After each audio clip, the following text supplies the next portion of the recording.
नमस्कार। पश्चिम बंगाल के राज्यपाल सीवी आनंद बोस जी,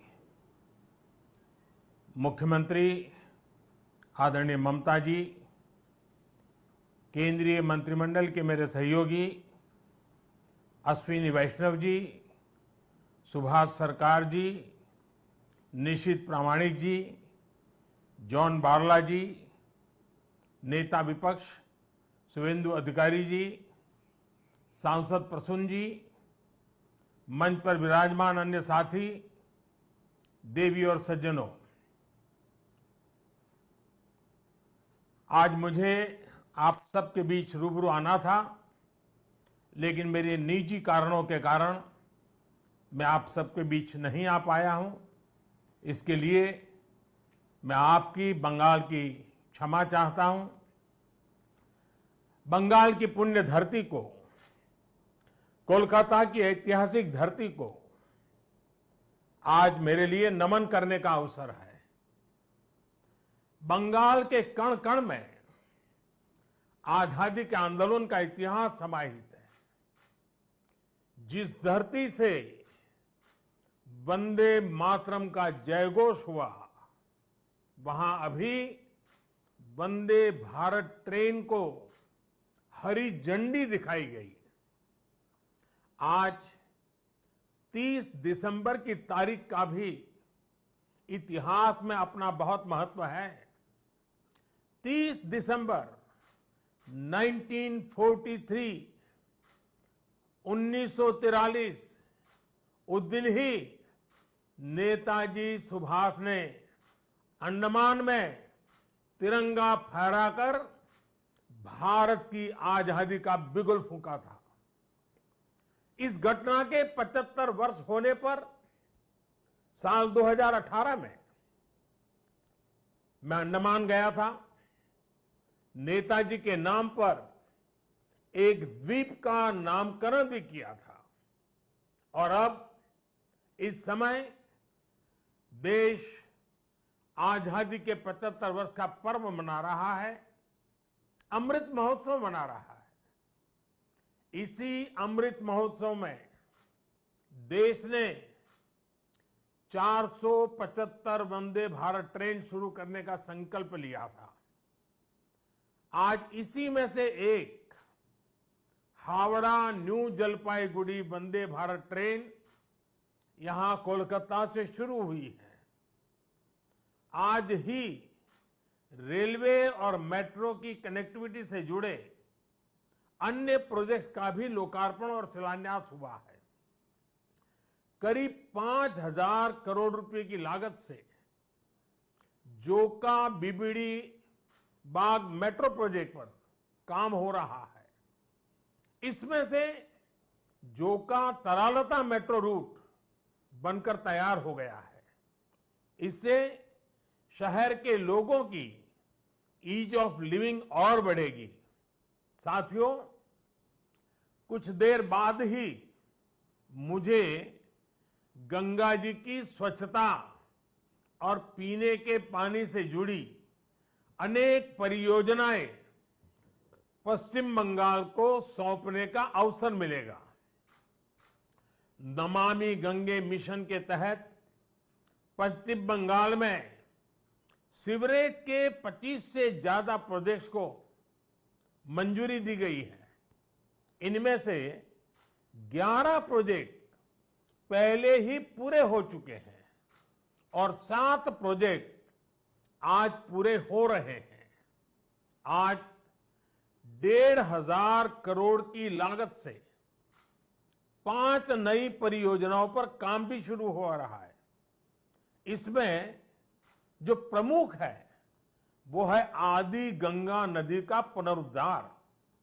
मुझे बताया गया है कि अभी आदि गंगा नदी की स्थिति दुर्भाग्य से बहुत खराब है। इसमें जो कूड़ा कचरा गिरता है, सीवर का गंदा पानी गिरता है, उसकी सफाई के लिए 600 करोड़ रुपए से अधिक का आधुनिक इंफ्रास्ट्रक्चर तैयार किया जा रहा है।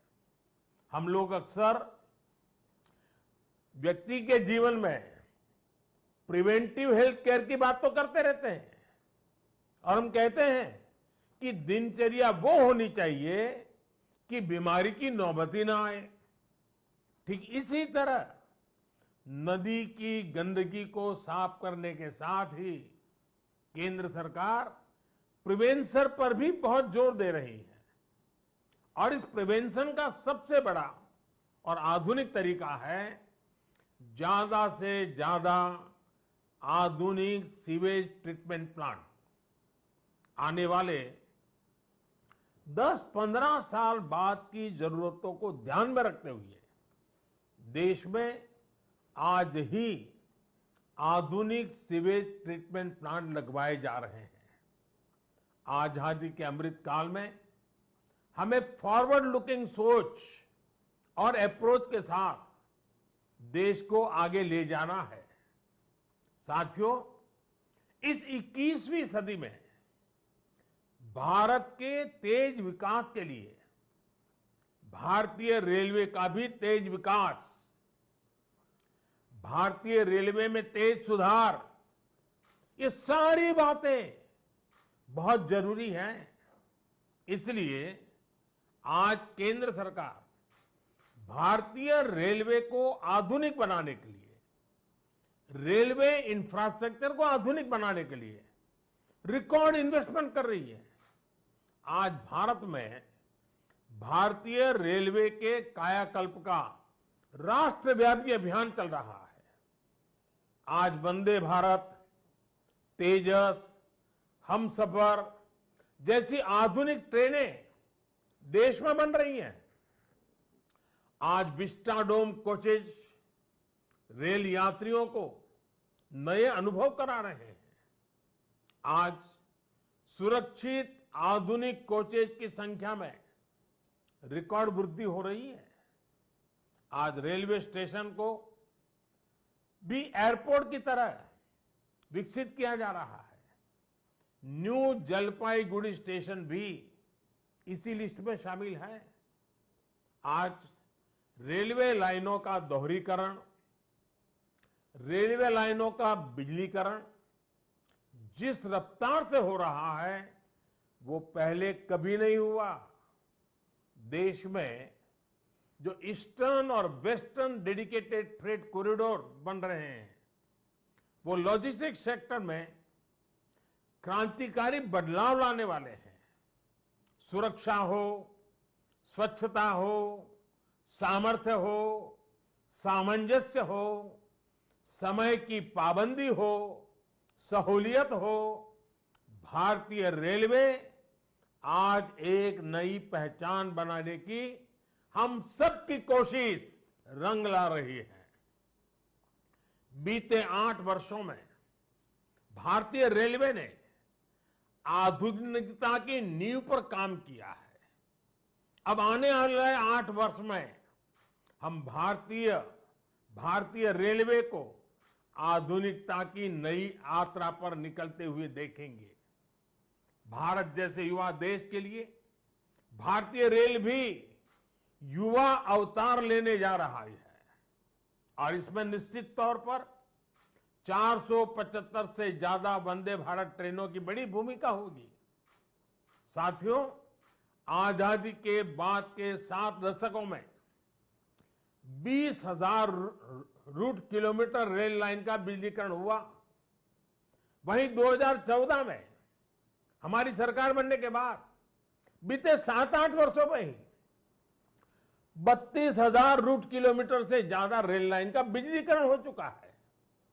ये है देश के काम करने की रफ्तार, रेलवे के आधुनिकीकरण की रफ्तार। और इस रफ्तार को तेज करने के लिए अब भारत में दुनिया के सबसे शक्तिशाली बिजली के रेल इंजनों का भी तेजी से निर्माण हो रहा है।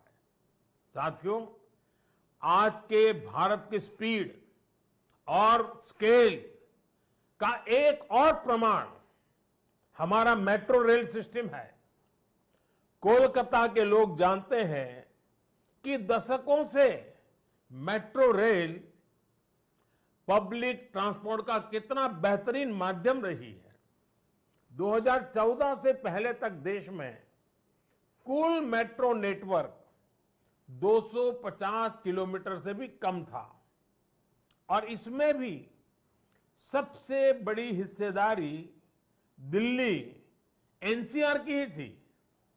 केंद्र सरकार ने इस स्थिति को भी बदलता हुआ है, उसको बदलने का पूरा प्रयास किया है और बहुत तेजी से बदला है। बीते 8 वर्षों में हमने मेट्रो का 2 दर्जन से अधिक शहरों तक विस्तार किया है। आज देश के अलग अलग शहरों में लगभग 800 किलोमीटर ट्रैक पर मेट्रो चल रही है। 1000 किलोमीटर के नए मेट्रो रूट पर तेजी से काम चल रहा है। जोका बीबीडी मार्ग मेट्रो परियोजना इसी संकल्प का हिस्सा है। साथियों, पिछली सदी के भारत की 2 और बड़ी चुनौतियां रही हैं जिन्होंने देश के विकास पर बहुत नकारात्मक असर डाला है। एक चुनौती रही इंफ्रास्ट्रक्चर के कार्यों में विभिन्न एजेंसियों में तालमेल की कमी और दूसरी चुनौती रही ट्रांसपोर्ट के विभिन्न साधनों में भी आपसी तालमेल का जीरो होना। इसका नतीजा ये हुआ कि सरकार के एक विभाग को पता ही नहीं होता था कि दूसरा विभाग कहां नया काम शुरू करने वाला है। इसका खामियाजा देश के ईमानदार टैक्स पेयर को उठाना पड़ता था। देश का ईमानदार टैक्स पेयर हमेशा से सरकारी पैसे की बर्बादी से, परियोजनाओं में देरी से, भ्रष्टाचार से नफरत करता है। जब वो देखता है कि उसकी गाढ़ी कमाई से दिए हुए टैक्स से गरीब का नहीं बल्कि किसी भ्रष्टाचारी का भला हो रहा है, तो उसका खिन्न होना स्वाभाविक है। पैसे की इसी बर्बादी को रोकने के लिए विभागों में, सरकारों में तालमेल को बढ़ाने के लिए पीएम गति शक्ति नेशनल मास्टर प्लान लागू किया गया है। अब चाहे विभिन्न राज्य सरकारें हो, अलग अलग सरकारी विभाग हो, कंस्ट्रक्शन से जुड़ी एजेंसियां हो या इंडस्ट्री के लोग हो, सब एक ही प्लेटफॉर्म पर आ रहे हैं। पीएम गति शक्ति देश में ट्रांसपोर्ट के अलग अलग माध्यमों को जोड़ने, मल्टी मॉडल कनेक्टिविटी के काम को भी गति दे रहा है। आज देश में रिकॉर्ड तेजी से हाईवे बन रहे हैं, एयरपोर्ट बन रहे हैं, वाटरवे बन रहे हैं, नए पोर्ट्स बन रहे हैं और इसमें भी सबसे बड़ी बात ये कि इन्हें अब इस तरह तैयार किया